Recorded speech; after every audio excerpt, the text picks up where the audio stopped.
हाँ नारायण, हाँ हम लोग बस अभी अभी पहुंचे हैं।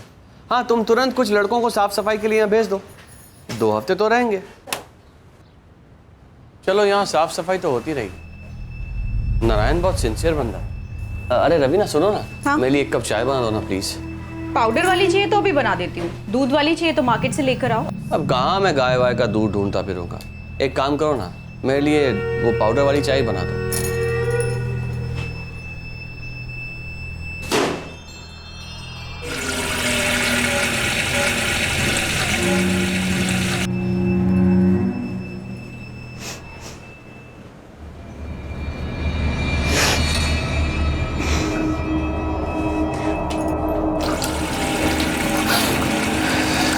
कितनी भयंकर बदबू है ये। लगता है तुम्हारे वो सिंसियर नारायण ने महीनों से टैंक की सफाई नहीं करवाई है। लेकिन वो तो शीतल और कबीर साफ करवाते हैं ना, वो दोनों इस बदबू को कैसे झेल रहे होंगे।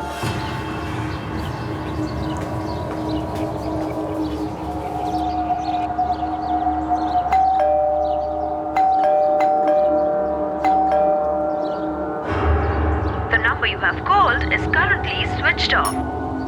The number you have called is currently switched off. Raveena, वो कबीर के मामा जी संजीव माथुर नंबर है तुम्हारे पास? हाँ शायद होगा।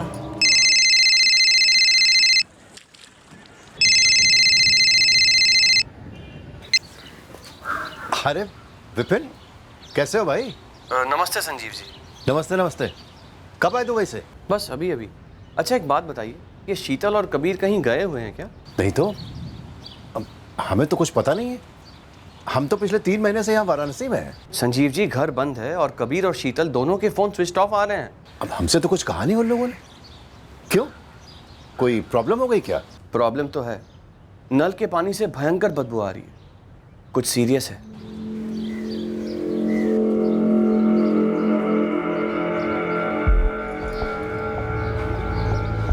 हम अभी अभी यहाँ आए हैं सीधे एयरपोर्ट से। हम दुबई में सेटल्ड हैं, साल में बस 2-3 हफ्ते के लिए ही यहाँ आते हैं। ये कबीर और उसकी वाइफ कहाँ सर्विस करते हैं, कुछ आइडिया है आपको? नो आइडिया सर, बस इतना पता है कि कबीर कहीं सेल्स में है। शीतल घर संभालती है, मुझे नहीं लगता वो कहीं सर्विस करती है।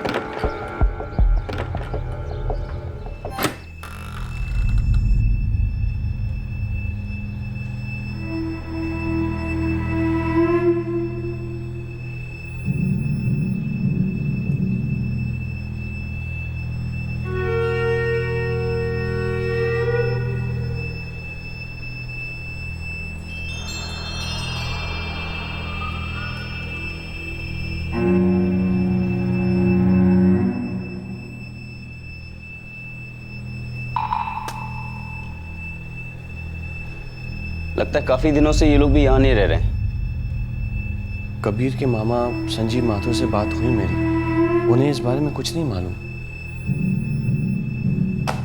ये पानी की टंकी तक जाने का रास्ता कहाँ से? वो वहाँ से सर।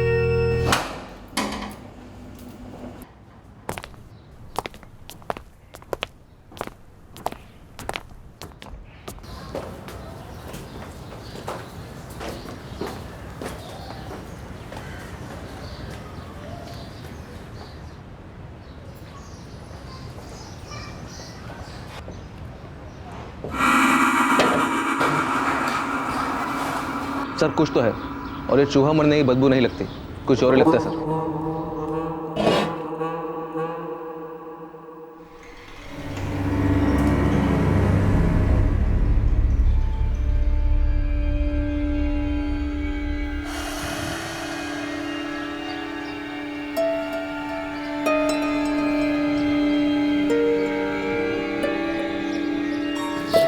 सर लाश लगती है, तैर रही है। निकालो, बाहर निकालो। काफी गल गई है। पर निकालना तो पड़ेगा ना।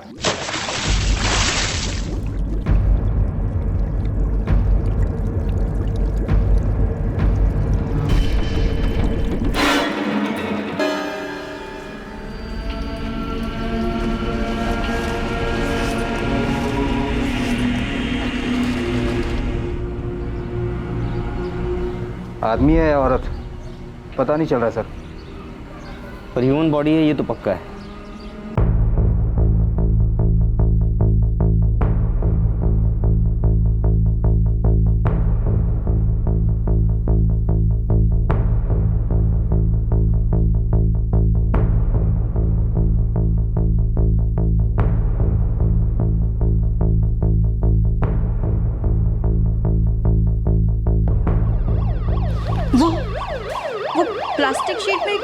क्या लेके गए विपिन? बॉडी बॉडी किसकी? पूरी तरह से डिकम्पोज हो चुकी थी रवीना। पुलिस कह रही है कि शीतल और कबीर के घर में सब कुछ ज्यों का त्यों है। उन दोनों के सारे पेपर्स, सारे डॉक्यूमेंट, सारी चीजें, ऐसा लग ही नहीं रहा है कि वो दोनों घर छोड़कर कहीं गए हों। तो फिर वो बॉडी थी किसकी? पुलिस कह रही है कि मेल है या फीमेल है, पोस्टमार्टम करने के बाद ही पता चल सकता है।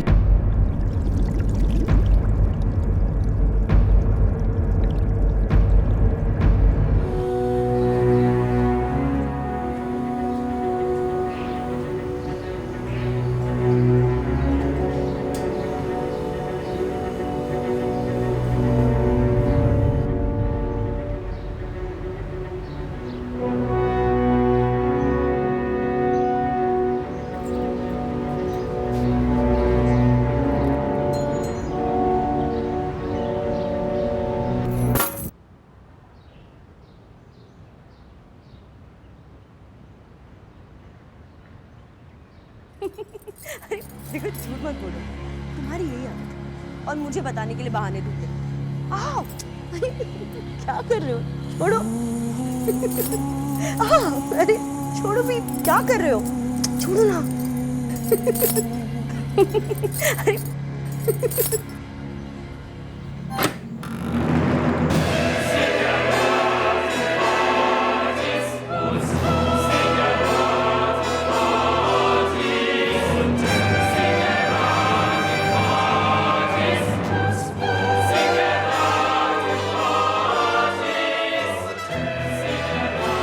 खत्म कर दो इसे, या इसे, या दोनों को, या खुद को।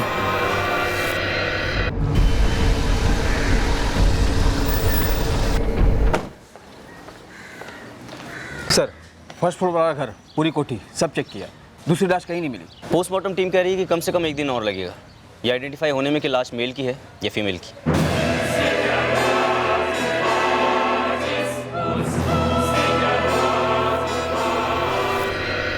शीतल और कबीर के फ़ोन रिकॉर्ड्स मंगवाए हैं अर्जेंट बेसिस पर। और ये कबीर के मामा मामी, इनकी क्या पोजीशन है?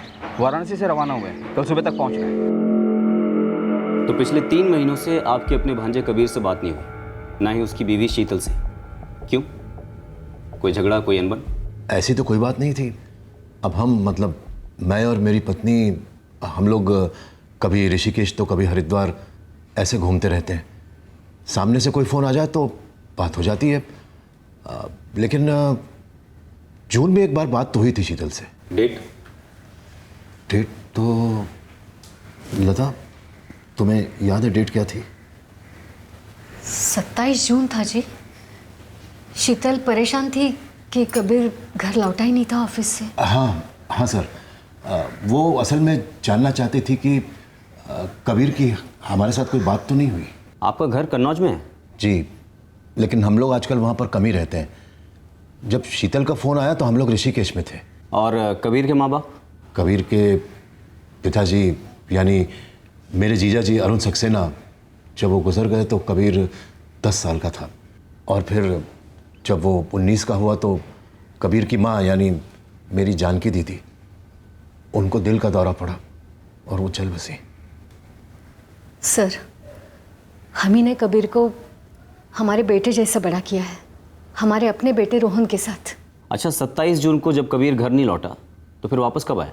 मुझे डिटेल तो नहीं पता, लेकिन शीतल बहुत परेशान थी। अरे नहीं रे शीतल, कबीर ने हमें फ़ोन नहीं किया, कई दिनों से फ़ोन नहीं किया है उसने। और ऐसे बिना बताए कहाँ चला जाएगा कबीर? बेटी, मांजरा क्या है? खुद समझ नहीं आ रहा मामी जी, आजकल बड़ी टेंशन में रहते हैं, कुछ बताते भी नहीं। अब देखिए, कल ऐसे ऑफिस के लिए निकल गए बिना नाश्ता किए, उसके बाद शाम को घर तक नहीं लौटे। अब फ़ोन पे फ़ोन किए जा रही हो, SMS भी किया, उनका फ़ोन स्विच ऑफ आ रहा है, पता नहीं कहाँ है ये। बेटी, कोई तो वजह होगी। पता होता तो आपको ज़रूर बताती ना मामी जी। उनकी क्या परेशानी है ये ना जानकर मैं और परेशान हो जाती हूँ। अब देखिए कैसे गायब हो गए वो। तो फिर ये कबीर लौटा कब? शीतल के फ़ोन के अगले दिन तक तो नहीं लौटा था सर, वो बहुत परेशान थी। वो अब तक घर नहीं लौटे। मैंने पुलिस में मिसिंग कंप्लेन भी दर्ज करवा दी। बात इतनी बढ़ गई कि पुलिस में कंप्लेंट करवानी पड़ी। और क्या चाह रहा है मेरे पास मामा जी? वो अब तक घर नहीं लौटे। कब तक ऐसे टेंशन में जीऊंगी? कब तक वेट करती रहूंगी कि अब उनका डिप्रेशन खत्म होगा और अब वो घर लौट के आएंगे? इंसान हूँ मामा जी, पत्नी हूँ कबीर की। तो फिर पुलिस ने कबीर को ढूंढ निकाला या वो खुद लौटा था? ये तो हमें मालूम नहीं सर। और आप लोग कहते हैं कि आपने उसको पाल पोस के अपने बेटे की तरह बड़ा किया था, और आपको अंदाजा तक नहीं है कि गायब होने के बाद उसके साथ क्या हुआ। हम लोग अपनी यात्रा पर निकल रहे थे। मैंने 1 हफ्ते बाद फ़ोन लगाया था, लेकिन लग ही नहीं रहा था। और आगे आपने जानने की भी कोशिश नहीं की कि माजरा क्या है? सर, कबीर के मामा संजीव के अनुसार जून के महीने में मिसिंग कंप्लेंट दर्ज की थी शीतल ने, और उनका घर हमारे थाने के अंडर आता है, पर हमारे थाने में कोई मिसिंग कंप्लेंट नहीं मिली सर इस कबीर सक्सेना को लेकर। पांडे, बाकी आसपास और दूर के थाने में भी फ़ोन करो, कहीं और कंप्लेंट दर्ज करवाई होगी। नहीं भैया, वो दोनों तो कभी हमसे मिलने नहीं आए और ना ही हम कभी उनके घर गए मिलने। भैया, हरीश की तो कभी फ़ोन पर भी बात नहीं हुई उन दोनों से, ना कबीर से ना शीतल से। पुलिस कह रही है कि उनको जो लाश मिली है वो पक्का पता नहीं कि आदमी की है या औरत की। हे भगवान, इतना भयंकर! ये दोनों कबीर और शीतल जा कहाँ सकते हैं? भैया, शीतल के मम्मी पापा से बात हुई? पुलिस को उनका नंबर दिया? हाँ, दे दिया है। वो वहां भी बात कर रहे हैं।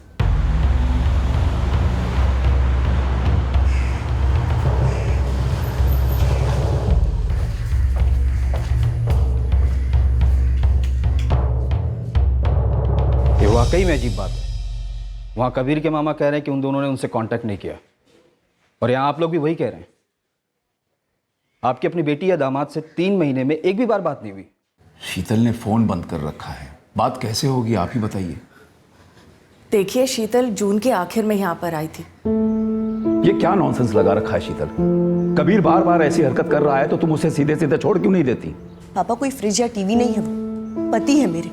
मैं प्यार करती हूँ उनसे और वो भी मुझसे बहुत प्यार करते हैं। लेकिन बेटा, प्यार करने वाले इस तरह गायब रहकर सामने वाले को परेशान तो नहीं करते ना, ना ही उसे दर्द देते हैं। मम्मी, आप तो हमारा असली दर्द जानती है ना। मैं उससे उभर पाई हूँ, कबीर नहीं उभर पाए हैं। लेकिन ऐसा कब तक चलेगा शीतल? पुलिस क्या कह रही है? कंप्लेन लिखवाई है, कह रहे एक दिन वेट करें। कोई वेट करने की जरूरत नहीं है शीतल, उसको जब घर आना है तब वो आ जाएगा। लेकिन सबसे पहले तुम एक अच्छे डिवोर्स लॉयर से मिलो बस। पापा, पापा वापा कुछ नहीं। कब तक उसके डिप्रेशन को झेलती रहोगी? डिप्रेशन एक मेडिकल कंडीशन है जिससे हम दोनों साथ में लड़ रहे हैं। और प्लीज पापा, आप हमारी शादी में दखल ना दे तो ही बेटर होगा। बस सारा दिन मुंह फुलाए बैठी रही और दूसरे दिन चली गई। उसे फिक्र ही नहीं थी कि हमें उसकी फिक्र है। तो आपको टेंशन नहीं हुई? एक बार भी कानपुर नहीं गए? हमारी बेटी हम पर नाराज थी, हम क्या कर सकते थे? वो हमारे प्यार को दखल समझ रही थी। और अब आप कह रहे हैं कि कोई बॉडी मिली है। हमें तो यकीन ही नहीं हो रहा कि बात यहां तक पहुंच गई। कबीर ने ही किया ना, उसी ने मार डाला ना हमारी बेटी को। लाश औरत की है, आदमी की अभी तक पता नहीं चल पाया। वैसे कबीर के डिप्रेशन की वजह क्या थी? कबीर, हमने हर मुमकिन कोशिश की पर रेस्पिरेटरी ट्रैक्ट इन्फेक्शन कंट्रोल नहीं हो पाया। आई एम सॉरी, हम बच्चे को बचा नहीं पाए।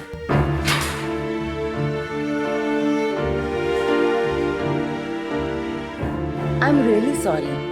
रेस्पिरेटरी वायरस इन्फेक्शन बहुत एक्यूट था, बच्चे का सिस्टम हैंडल नहीं कर सका कबीर। अब कहाँ क्या गलत जा रहा था, हम लोगों को तो कुछ समझ में नहीं आ रहा था। कभी कभार तो लगता था कि कबीर का कहीं कोई चक्कर तो नहीं।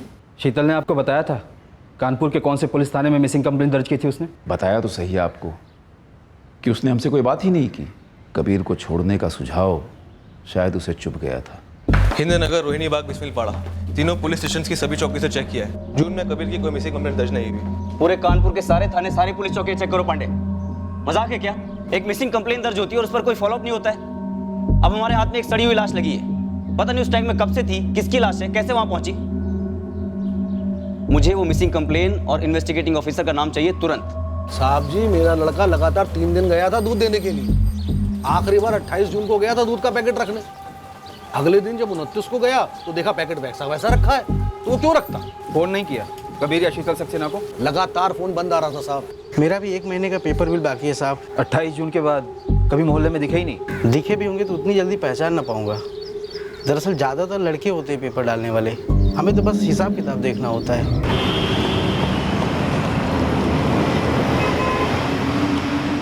नहीं पापा, करीब 7-8 महीने हो गए ना तो शीतल भाभी से बात हुई है और ना ही कबीर भैया से। बेटा रोहन, पुलिस कह रही है जो बॉडी मिली है ना, वो बहुत बुरी हालत में है। वो तेरे कबीर भैया की भी हो सकती है। क्या क्या कह रहे हैं पापा आप? और शीतल भाभी कहाँ है फिर? किसी को कुछ भी पता नहीं बेटा, पुलिस छानबीन कर रही है, लेकिन सबको यही डर है कि शीतल के साथ भी कहीं ऐसा ही कुछ ना हुआ। शीतल 2 साल बड़ी है कबीर से, जड़ वही है। मैं कह रही हूँ ना, आप मानो या ना मानो, लड़की उम्र में बड़ी होने से हमेशा गड़बड़ हो जाती है। ये क्या दकियानूसी बातें लेकर तुम और दिमाग खराब करने लगे भारती? शीतल और कबीर को कोई एतराज नहीं था, शीतल के माता पिता को भी कोई आपत्ति नहीं थी, मुझे भी नहीं थी। और फिर इसका मर्डर से क्या लेना देना? मर्डर के साथ तो नहीं संजीव भैया, लेकिन क्या हरीश, तुम क्या ये कहना चाहते हो कि कोई गड़बड़ थी क्योंकि 2 बच्चे पैदा होते ही चल बसे थे? सर, पांडे और शहनवाज की टीम ने कानपुर के सारे थाने खंगाले, पर जून महीने में कहीं पर भी कबीर सक्सेना की मिसिंग कंप्लेंट दर्ज नहीं हुई है। तो मतलब शीतल झूठ बोल रही थी? और ये झूठ 2 बार बोला गया। एक तो कबीर के मामा मामी को कि कबीर की मिसिंग कंप्लेंट दर्ज हुई है, और दूसरी बार खुद के माँ बाप को उन्नाव में, उनसे भी यही बात बोली गई, मिसिंग कंप्लेंट दर्ज करने वाली। कबीर डिप्रेस था क्या? इस बात से तंग आकर शीतल ने उसे मार डाला होगा। लेकिन कैसे? पहले फ्लैट में उसका गला घोंटा, फिर लाश को सीढ़ियों से घसीटते हुए ऊपर टेरेस तक ले गई और फिर खुद बॉडी को उठाकर पानी की टंकी में फेंक दिया। शायद अकेले नहीं कर सकती। एग्जैक्टली। तो किसी ने साथ दिया होगा। नीचे वाले फ्लैट की पार्टी दुबई में थी, तब किसी ने देखा भी नहीं होगा। अगर साथ में कोई साथीदार था मेल, तो जरूर अफेयर की संभावना हो सकती है।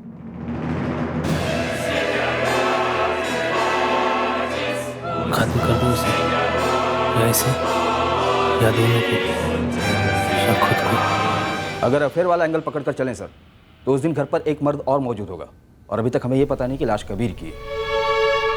तो तुम्हारा कहने का मतलब ये है कि कहीं कबीर ने शीतल के प्रेमी का मर्डर तो नहीं किया? अगर ऐसा हुआ होगा तो फिर ये मिसिंग कंप्लेन वगैरह एक नाटक हो सकता है, कबीर और शीतल का रचा हुआ।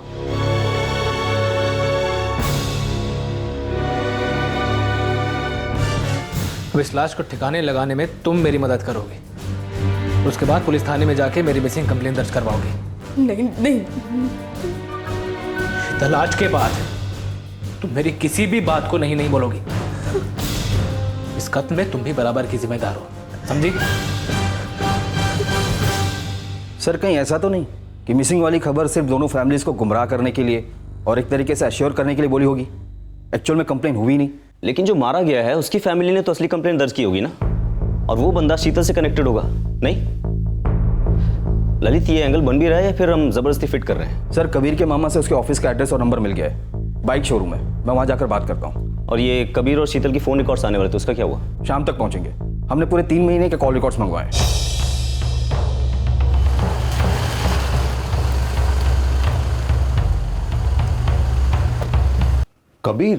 कबीर का मर्डर हुआ? देखिए, अभी हम 100% श्योर नहीं है, पर आप कह रहे हैं कि 26 जून को कबीर आखिरी बार काम पर आया था। हाँ, काम का लोड थोड़ा हैवी था और हमेशा की तरह वो फिर से हाफ डे चाहता था। हेल्थ खराब बता रहा था। सर, हेल्थ सच में ठीक नहीं है।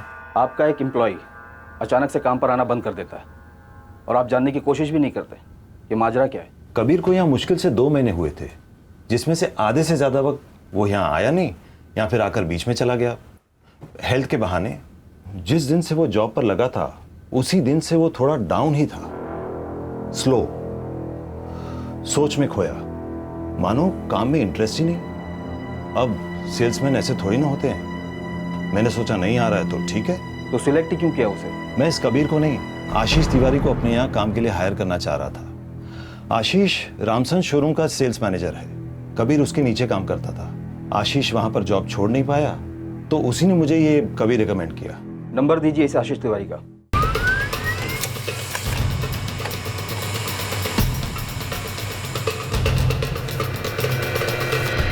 जी नहीं, शीतल हमारे किसी रिश्तेदार के यहाँ नहीं है।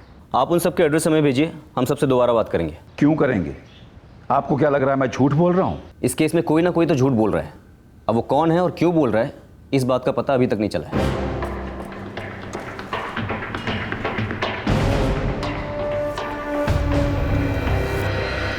सर अब हम यहाँ रुककर करेंगे भी क्या? अगर वो लाश हमारे कबीर की है तो वैसे भी उसमें कुछ बचा तो है। आप उसे हमें सौंप दीजिए, हम उसका क्रियाक्रम करके कन्नौज वापस चले जाएंगे। और रही बात शीतल की, अगर उसका हाथ इस कांड के पीछे है तो वो अपने आप तो हमारे पास आने से। देखिए संजीव जी, जब तक हम आपसे नहीं कहते आप कानपुर छोड़कर कहीं नहीं जाएंगे। और रही बात लाश की, तो अभी तक ये क्लियर नहीं हुआ है कि लाश कबीर की है किसी और की, इसलिए आप अपने फैसलों पर थोड़ा लगाम लगाइए। सर कबीर का फ़ोन 26 जून को स्विच ऑफ हुआ था रात 9 बजे, यहीं कानपुर में हिंद नगर। और शीतल का 29 जून दोपहर 2 बजे उन्नाव में, जहां उसके माँ बाप रहते हैं। पहले उसका कबीर के मामा मामी को ऋषिकेश में 27 तारीख को फ़ोन करना। आजकल बड़ी टेंशन में रहते हैं, कुछ बताते भी नहीं। अब देखिए कल ऐसे ऑफिस के लिए निकल गए। उसके बाद अगले दिन 28 तारीख को कबीर के मामा को फ़ोन करके ये कहना कि उसने पुलिस स्टेशन में मिसिंग कंप्लेन दर्ज की है। जी मामा जी, वो अब तक घर नहीं लौटे। मैंने पुलिस में मिसिंग कंप्लेन भी दर्ज करवा दी। ये सब एक प्लान का हिस्सा था। पूरा एक सीन तैयार किया गया, एक बखेड़ा खड़ा किया गया और उसके बाद मैडम गायब हो गई अपने मायके से। कबीर के मामा मामी से हुई बात शीतल के फ़ोन रिकॉर्ड में लास्ट नंबर है सर। और उसके पहले किसी अफेयर का इंडिकेशन? अप्रैल के पहले हफ्ते से, मतलब पूरे 3 महीने के रिकॉर्ड्स में ऐसा कुछ शो तो नहीं कर रहा है। ललित, एक बात और खटक रही है, और वो ये कि ये जो हमारे पास मिसिंग कंप्लेन दर्ज कराने वाला झूठ बोला गया, क्या वो सिर्फ शीतल ने बोला था? क्योंकि ना ही कबीर के मामा मामी ने और ना ही शीतल के माँ बाप ने इस कंप्लेन को वेरीफाई करने की कोशिश की। क्यों? सर कहीं दोनों को भगाने में उन्हीं का हाथ तो नहीं था?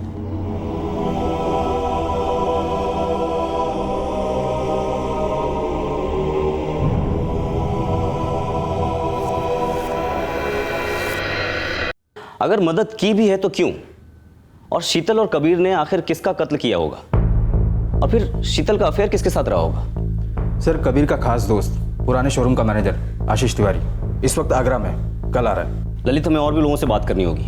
हमारे पास लाश है लेकिन ये नहीं मालूम किसकी है। कोई तो होगा जिसे ये मालूम होगा कि शीतल कहाँ है, या फिर शीतल और कबीर दोनों कहाँ हैं। सर उसके मामा के अलावा यहाँ और किसी को तो आते जाते देखा नहीं कभी। रही बात अफेयर की, तो पूरे साल हम यहाँ मुश्किल से 3 हफ्ते ही रहते हैं, इसलिए इस बारे में कुछ कह पाना। वैसे ये कबीर यहाँ रहने कब आया था और इससे पहले कौन रहता था यहाँ? ऊपर वाला मकान तो कबीर के मामा संजीव माथुर जी का है। उन्होंने कबीर की शादी के बाद कबीर को यहाँ रहने दिया था। कबीर एक्चुअली मेरा बहुत अच्छा दोस्त था। वो जिंदा भी हो सकता है। हाँ ऑफ कोर्स, मेरा अच्छा दोस्त है। अच्छा दोस्त 3 महीने से गायब है और आपने एक बार भी फ़ोन नहीं किया, पता नहीं किया क्या हुआ उसे, उसकी पत्नी को? आप जानते होंगे कबीर के 2 बच्चे एट बर्थ चल बसे। वो डिप्रेस था। आप तो डिप्रेस्ड नहीं है ना? हाँ देखिए, कॉलेज के बाद वो सीधे शोरूम ज्वाइन हुआ था मेरे नीचे। करीब 7 साल था, काम में भी अच्छा था। हाँ हमारी दोस्ती थी, पर उसके दायरे सिर्फ शोरूम तक ही थे। कुछ नया सीखा मैंने आज, दोस्ती के भी दायरे होते हैं। देखिए सर, मैंने उसकी काफ़ी हेल्प की थी। वो अपने गम में इतना डूब गया कि काम ही नहीं करता था और बॉसेस भी उसे निकालने की बात कर रहे थे। तो मैंने उसे दूसरी जगह जॉब दिला दी। शीतल को जानते हो? हाँ ऑफ कोर्स। पर दायरे के अंदर ही होगा नहीं? बिल्कुल, उतने करीब से नहीं। उसका अफेयर था? मुझे कैसे पता होगा सर? कबीर ने कभी बताया हो तुम्हें या कहीं और से सुना हो? नहीं सर, मैंने कहा ना आपसे, हमारी दोस्ती उतनी पर्सनल कभी नहीं। हाँ सर, कबीर भैया और मैं एक साथ सगे भाइयों जैसे पड़े हुए थे। तो फिर अचानक ये दूरी कहाँ से आ गई कि 7-8 महीने तक तुम्हारी कबीर भैया से बात तक नहीं हुई? सर अपनी शादी के बाद कबीर भैया उस घर में शिफ्ट हो गए थे और उस समय मेरी नई जॉब दिल्ली में फिक्स हुई थी और मैं यहाँ आ गया। सो सर मैं यहाँ बिजी हो गया और वो वहाँ। हमारी बात तुम्हारी भाभी शीतल से शुरू हुई थी। तो आपने पूछा उनका कोई अफेयर था या नहीं? सर अब मैं कानपुर में नहीं और शीतल भाभी कबीर भैया से ज़्यादा टच में नहीं था, तो कैसे पता चलता? और सर मुझे ये बात समझ में नहीं आ रही है कि शीतल भाभी ये बात मुझे खुद क्यों बताएगी। और ये जो घर है जिसमें कबीर रहता है, ये तुम्हारे पिताजी का है? था। 2011 में कबीर भैया की शादी के बाद पिताजी ने खुद ये घर उनके नाम कर दिया था।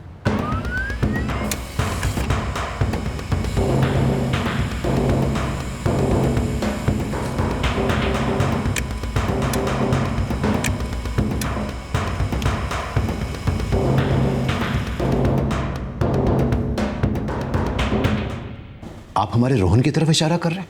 लाश अभी तक आइडेंटिफाई नहीं हुई है, लेकिन हमें शक है कि ये लाश आपके भांजे कबीर की हो सकती है। और ये मर्डर उस घर में हुआ है जो कभी आपका हुआ करता था, जिसे आपने अपने भांजे को गिफ्ट कर दिया था।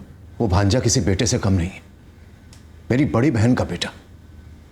मैंने और लता ने ठीक उसे उसी तरह पाला है जैसे अपने बेटे रोहन को पाला है। आओ बेटा। मामा जी एक मिनट, आप मुझे यहाँ क्यों लाए हैं? घर है हमारा। हाँ मामा जी, पर ये घर तो बचपन से मैं कई बार देख चुका हूँ। लेकिन अब तुम यहाँ पर अपनी जवानी बिताओ, तुम और शीतल बेटी। मामा जी, हमसे कोई गलती हो गई है जो आप हमें अपने घर से निकाल रहे हैं? अरे वो घर भी तुम्हारा ही है बेटा, लेकिन यहाँ तुम अपनी गृहस्थी बसाओगे, तुम दोनों का घोंसला होगा ये, और ये सब कुछ तुम्हें खुद करना है। हम तो तुम्हें बस एक ढांचा दे रहे हैं। पर मामा जी, ये घर आपने पाई पाई जोड़कर बनाया है। कबीर बेटा, मुझे तुम्हारे मम्मी पापा ने, अरुण जीजा जी और जानकी दीदी ने बनाया। मैं आज जो कुछ भी हूं, सिर्फ उन्हीं की बदौलत। वो सब तो ठीक है मामा जी, पर इस पर हक रोहन का बनता है, मेरा नहीं। बेटा, हक जितना रोहन का है उतना तुम्हारा भी है, और रोहन की जब शादी होगी, जब घर बसाने की बात आएगी, तो वो घर उसके नाम कर देंगे। लेकिन अभी ये घर तुम्हारा है। कबीर को घर देने का फैसला मैंने रोहन को बताकर किया था, और उसे इस बात से कोई आपत्ति नहीं थी। प्यार था दोनों के बीच में, सगे भाइयों वाला प्यार। जी, अकाउंट मेरे सामने खुला पड़ा है और क्लियरली दिख रहा है कि ना कबीर ने ना शीतल ने 24 जून 2016 के बाद अपने जॉइंट अकाउंट से कोई भी विड्रॉल्स किए हैं। एटीएम कैश विड्रॉल्स भी नहीं? एक भी नहीं, कोई डिपॉजिट भी नहीं, कुछ भी नहीं। वैसे इनके एक दो छोटे मोटे एफडीज भी हैं। नहीं सर, रोहन सच बोल रहा है। वो थ्रू आउट दिल्ली में ही रहा है। उसके और शीतल के बीच कोई फ़ोन कॉल्स नहीं हुए। और कबीर के मामा मामी, शीतल के माँ बाप, ये शीतल के टच में रहे? संजीव और लता माथुर के फ़ोन रिकॉर्ड से कुछ भी रिफ्लेक्ट नहीं हो रहा है। मैंने शीतल और कबीर के बैंक अकाउंट भी चेक किए। 24 जून 2016 के बाद कोई ट्रांजैक्शन नहीं, ना डिपॉजिट ना विड्रॉल। अजीब केस है ये। एक फैमिली 2 हफ्ते की छुट्टी मनाने के लिए दुबई से घर लौटती है। उनके नल के पानी से अजीब सी गंदी बदबू आती है, और हमें उसी घर के पानी की टंकी में से एक 3 महीने से सड़ रही लाश मिलती है। और ये पता चलता है कि एक जोड़ा है जो कि 3 महीने से किसी के टच में नहीं है, मानो गायब हो गया। अफेयर वाले एंगल को सपोर्ट करने के लिए हमारे पास कोई सुराग नहीं है। ललित, शायद कोई अफेयर था ही नहीं। मर्डर और गायब होने के और भी 1000 कारण हो सकते हैं, नहीं?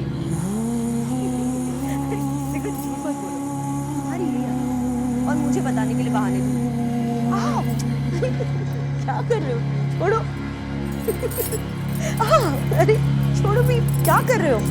छोड़ो ना।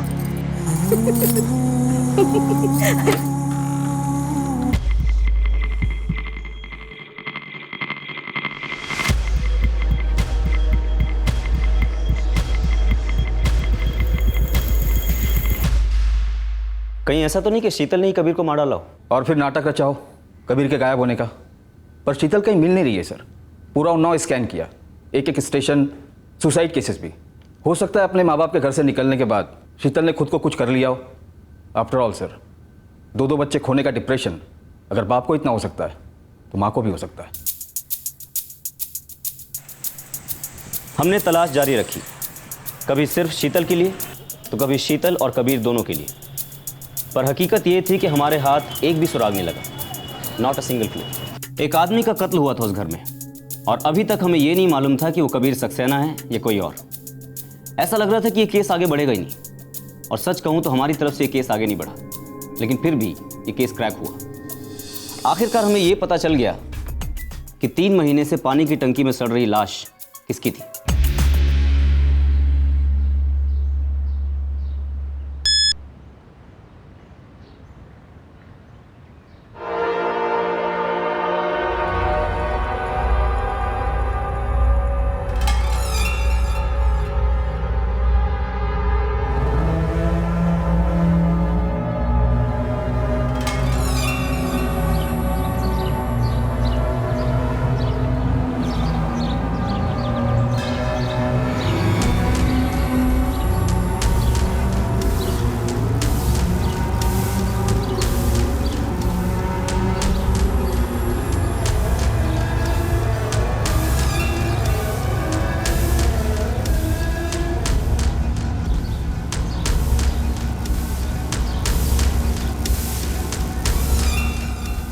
मुझे नहीं लगता भारतीय हरीश जी को इसके बारे में कुछ पता है, वरना इतने दिनों में सच्चाई जरूर बताते।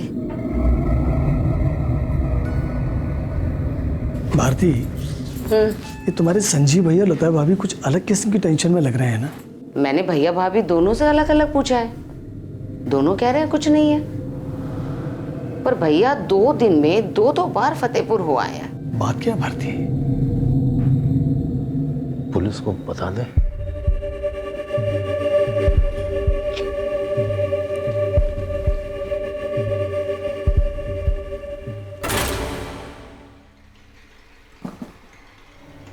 तो आपने शीतल को ढूंढ निकाला? जी, 2 दिन पहले मुझे एक हिंट मिला कि क्या हुआ होगा 3 महीने पहले। कैसा हिंट संजीव जी? वो मेरा एक भांजा है मयूर, उसी के फोन में शीतल का मैसेज आया और उसके मैसेज से लगकर शीतल की फोटो भी थी। कौन है ये भांजा मयूर? और अभी तक आपने उसका जिक्र क्यों नहीं किया? क्योंकि वो इसमें शामिल हो सकता है, ये मैं सपने में भी नहीं सोच सकता था। वो मेरी छोटी बहन है भारती, उसी का बेटा है। प्रणाम मामा जी। कैसे हो बेटा? मैं एकदम ठीक, आप लोग कैसे हैं? बस ठीक है हम भी। मयूर बाथरूम गया था फ़ोन बाहर छोड़कर। मैं चाय पी रहा था जब एक मैसेज आया उसके फ़ोन पर। अचानक मेरी नज़र गई और देखा तस्वीर तो शीतल की है। मुझे पहले यकीन ही नहीं हुआ कि शीतल मयूर को मैसेज भेज रही है, तो मैंने सोचा कि मैं खुद पता लगाऊं माजरा क्या है। मयूर फतेहपुर में रहता है। मैंने अपनी बहन से बातों बातों में उसका एड्रेस लिया और बस पहुंच गया उसके पास।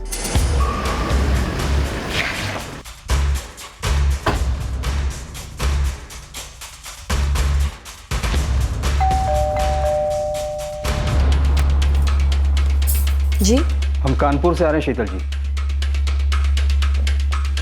बोलिए क्या काम है? आपसे और मयूर श्रीवास्तव जी से थोड़ी गुफ्तगू करनी है। कैसी गुफ्तगू? मर्डर की। हम जानना चाह रहे हैं कि आपके मर्डर की रेसिपी क्या थी। आप दोनों ने मिलकर आपके पति कबीर को कैसे मार डाला? सर, शीतल हाथ लग गई है, पर मयूर का फ़ोन स्विच ऑफ है। फतेहपुर पुलिस को खबर कर दी है कि उसके ऑफिस में चेक करें। कहीं इस मयूर को भनक तो नहीं लग गई कि हम उसको लेने आ रहे हैं? लग तो ऐसा ही रहा है। वैसे शीतल भी ऐन मौके पर हाथ में लगी। बैग पैकिंग चल रही थी घर में। चोर पुलिस के खेल में जब शीतल आउट हो गई तो ये मयूर कब तक खेलेगा हमारे साथ? ये क्या भैया, ऐसा सवाल क्यों पूछ रहे हैं? क्योंकि भारती, मयूर और शीतल दोनों फतेहपुर में एक साथ रह रहे थे। ये क्या कह रहे हैं आप संजीव जी? हाँ हरीश, और पूरी संभावना है कि कबीर को मयूर और शीतल दोनों ने मिलकर मार डाला। क्या? आज सुबह मयूर का फोन आया था। मैंने उससे कहा कि आप फतेहपुर में थे। आपने मुझे नहीं बताया कि आप किस वजह से जा रहे हैं फतेहपुर। शीतल जी, मर्डर की साजिशों की शेल्फ लाइफ बहुत कम होती है, इसलिए शुरुआत से लेकर अब तक जो भी कहानी है बिना कुछ भी बदले सीधी तरह चुपचाप बताते जाइए।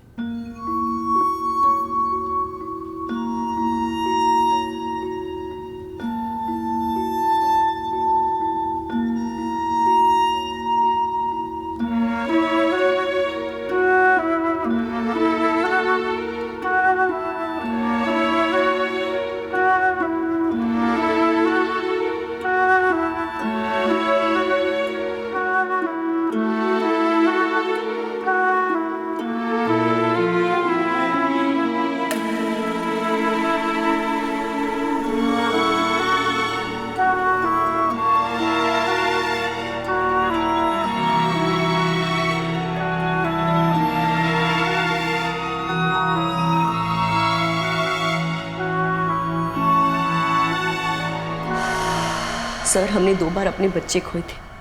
उसका घाव अभी तक ताज़ा था। ऊपर से कबीर, उसका डिप्रेशन शुरू हो गया था। और सर, वो इतना डिप्रेस्ड रहता था कि मैं घर में हूँ, उसकी ज़िंदगी में हूँ, बेडरूम में उसके बगल में, उसे कोई फ़र्क नहीं पड़ता था। सर, वो एक जिंदा लाश बन चुका था, लेकिन मुझ में अभी तक ज़िंदगी बाकी थी। मैं आगे बढ़कर सब कुछ भुलाना चाहती थी। इसलिए सर, मैं मयूर की तरफ अट्रैक्ट हो गई। आपके और मयूर के बीच में कोई फ़ोन कॉल्स नहीं दिखे? कोई दूसरा नंबर था आपके पास? कोई दूसरा नंबर नहीं था। हम सिर्फ चैट मैसेजेस के थ्रू ही बात करते थे। और एक दिन कबीर के हाथों लग गए वो सारे मैसेजेस।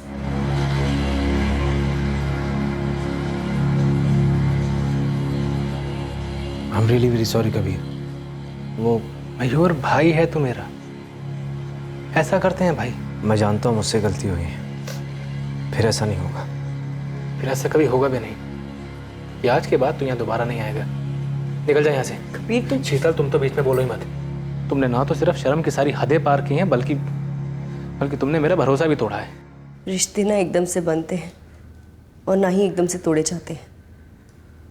मैं और मयूर एक दूसरे से अलग हो ही नहीं पाए, बाहर मिलने लगे छुप कर। लेकिन 26 जून की दोपहर को आप लोग घर पर मिले और कबीर उस दिन ऑफिस से जल्दी घर आ गया था और वो अपनी चाबी से दरवाज़ा खोल कर अंदर आया। सारी बात आउट ऑफ कंट्रोल चली गई थी उस दिन। कब क्या कब कैसे हुआ कुछ पता ही नहीं चला।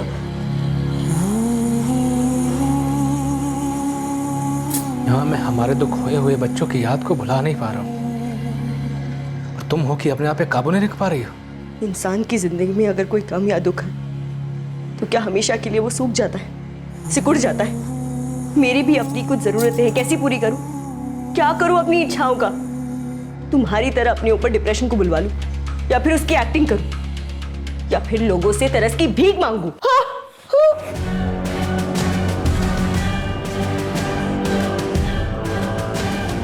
उसको तुम पे हाथ नहीं उठाना चाहिए था शीतल, मुझसे बर्दाश्त नहीं हुआ। फिर हमने कबीर की बॉडी टैंक में फेंक दी और हम वहां से निकल गए।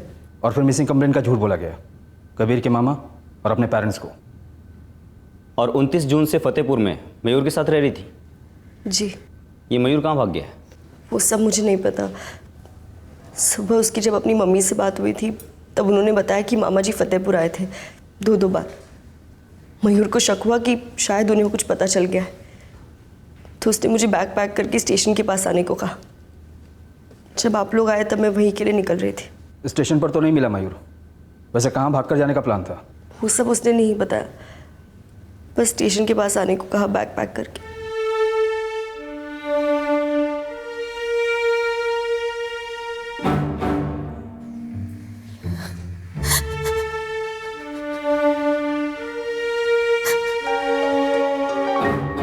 दोनों घर के ही लड़के थे।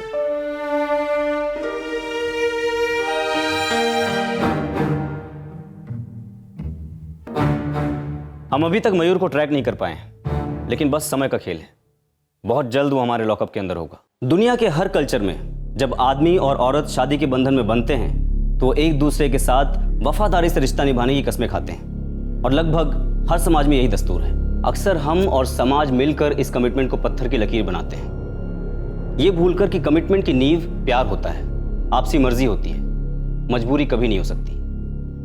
कहानियों में भले ही प्यार अमर होता हो, लेकिन असल जिंदगी में प्यार न सिर्फ कम हो सकता है बल्कि पूरी तरह खत्म भी हो सकता है। अब ऐसी शादी में फंसा हुआ कोई आदमी या औरत आखिर कब तक इस झूठ को जीता रहे?